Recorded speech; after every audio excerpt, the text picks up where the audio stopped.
Okay, Nick and Andy, it's still the start of the Premier League season, but we're getting into that period where things are starting to shake up a little bit. And we're nearly a third of the way into the campaign. We're approaching that stage. So, given the situation at the top of the table, obviously Liverpool leading right now, looking really good under Arne Slot. Arsenal, Man City stumbling a little bit and having some injuries, issues, and key absentees, Nick. There's probably maybe a little leeway in terms of the title race, right? And a little bit more, I guess, excitement about what could become maybe a 4, 5, even a 6-horse race. And maybe I'm getting ahead of myself a little bit, but there's a group of teams just below Liverpool and City and Arsenal now that are kind of hanging in there. They're not far away, and they're really showing some positive signs of progression at the start of the season. So, title race for me is wide open, considering Liverpool and Arne Slot are still early on in their project as well, and you'd expect a little bit of a blip coming up maybe from them. But what do you expect, mate? And how many teams do you realistically think are in the title race right now? Oh, boy. Loaded. Absolutely loaded statement. I'm not sure how many I think are actually in there, because right now I'm still trying to get a feel for how many of these teams are potentially living in that world we talked about with Arsenal a couple of years ago, where they were too young and too dumb to realize, what they were getting themselves into, right? That's the potential vibe for a team like Chelsea. It's not a youth thing, but still a potential vibe for the form, hot, whatever you want to call them, when they're going team of the division, which is Tottenham. And also I've been really impressed by Aston Villa and their ability to weather the fixture congestion that comes with the Champions League. So if you really ask me the question, what I would tell you is Man City or Liverpool. I wouldn't even include Arsenal. But right now, until about Christmas, I would tell you, let's see who keeps riding this vibe. Let's see who keeps pulling it off, because we've seen some very good performances out of 12 teams. Yeah, it's true, right? I mean, Andy, when you look at the actual Premier League table a bit further down, there are 4 points between Nottingham Forest in 3rd place and Newcastle in 10th place. So it is very congested outside of Liverpool and City. And like I said, at some point it feels like Liverpool maybe stretching all these competitions. And right now, Man City are being stretched to their limits and are obviously missing Rodri, which is going to be a huge hit for them throughout the course of the season. It's probably good for a couple points here and there. So what are your thoughts? And do you see any of those kind of dark horses really emerging from that pack and challenging, I guess, still City, right, would be the favourites for the title right now? Yeah, what I want to do is I want to look at the points per game, because this early in the season, you can it gives you a little bit clearer picture, and it shows you how fine the margins are. We've got 2 above 2 points per game, and at 10 games played, this is very easy to do, by the way. You can do this at home. But everybody else, 1.9, 1.8, 1.8, 1.8, 1.6, 6, 5, 5 going down. It is really, really tight there in the middle of the table. And all that tells us is we're 1 or 2 more weeks away from City and Arsenal looking, human, normal-ish, kind of, about what you'd expect from a good but maybe not great team in the Premier League, from Chelsea, Villa, Spurs winning a couple games, and suddenly they're even in the table. And at this point of the season, it usually starts to stretch out just a little bit. And to your point, Joe, we've seen injuries have held teams back at the very, very top.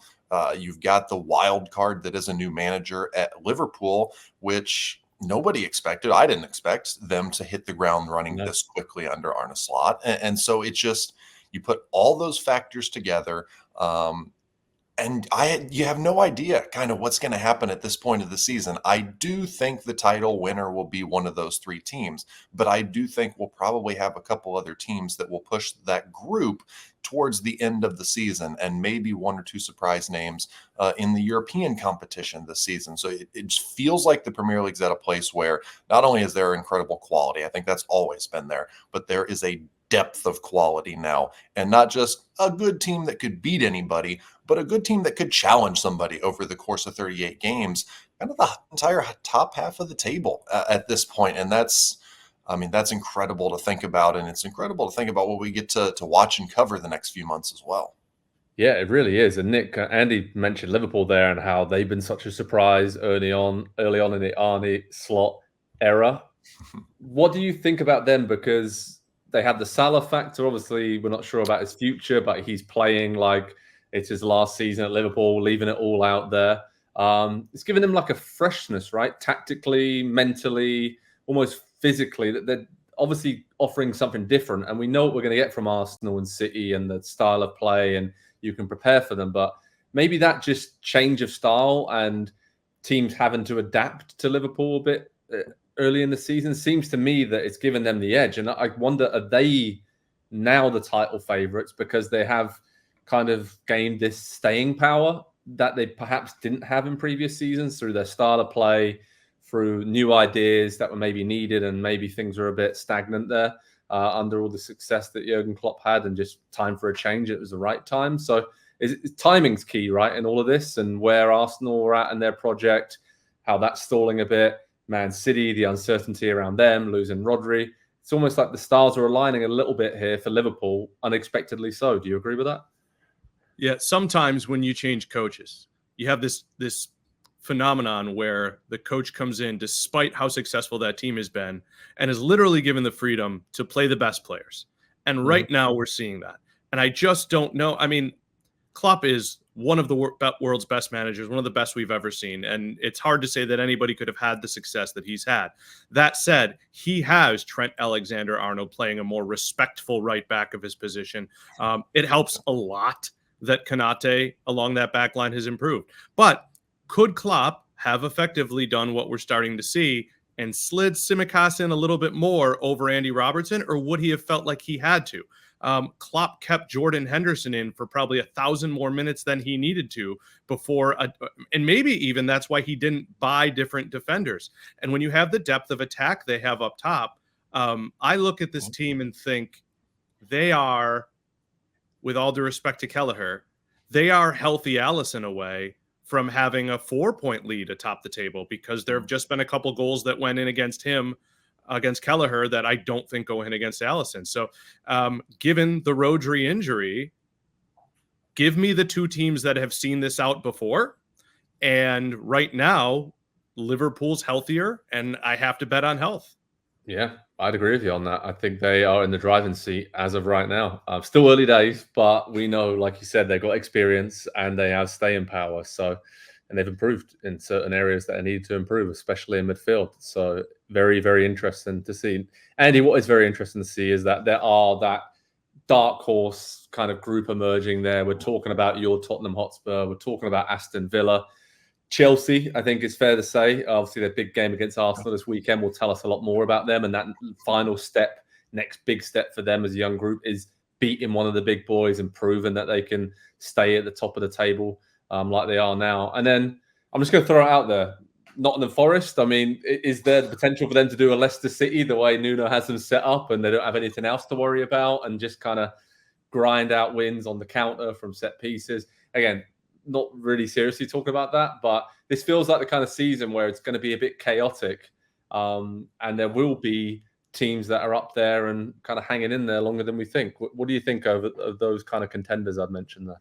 Yeah, if Chris Wood wins the Golden Boot this season, they got a chance. I'll give him that, but he's going to need to score maybe 38 this season to do that. Obviously, keeping pace with Haaland and just. And that's what Forest would need from them. They've been an incredible story. And like you say, Joe, they're defending incredibly well. They're very efficient on set pieces.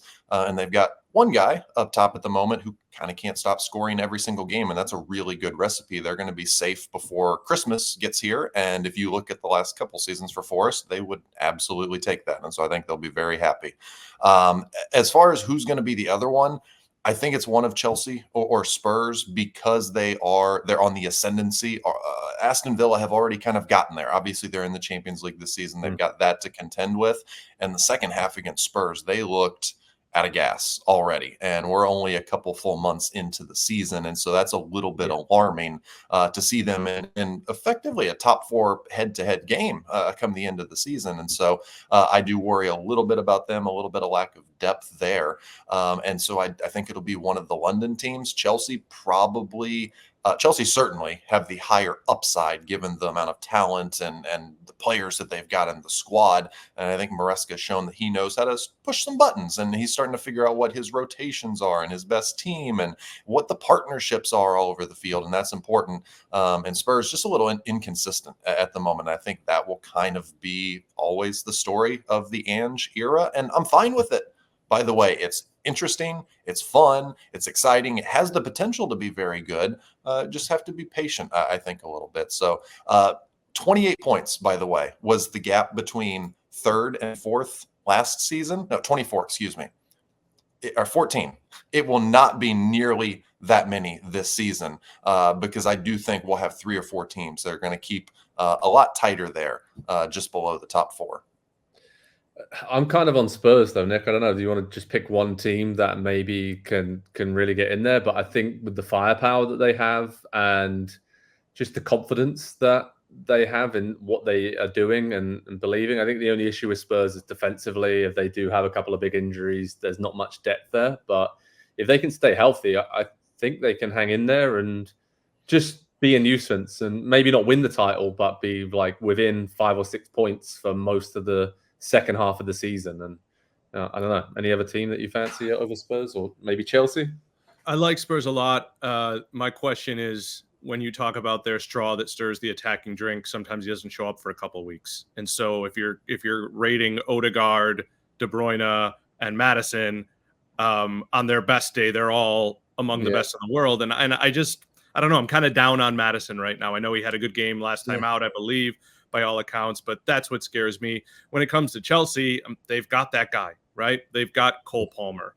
And I think I keep finding myself downplaying what he does, and it's just ridiculous. Like, there's a part of me that doesn't want to believe that someone could just show up and be that good, but every metric says he is.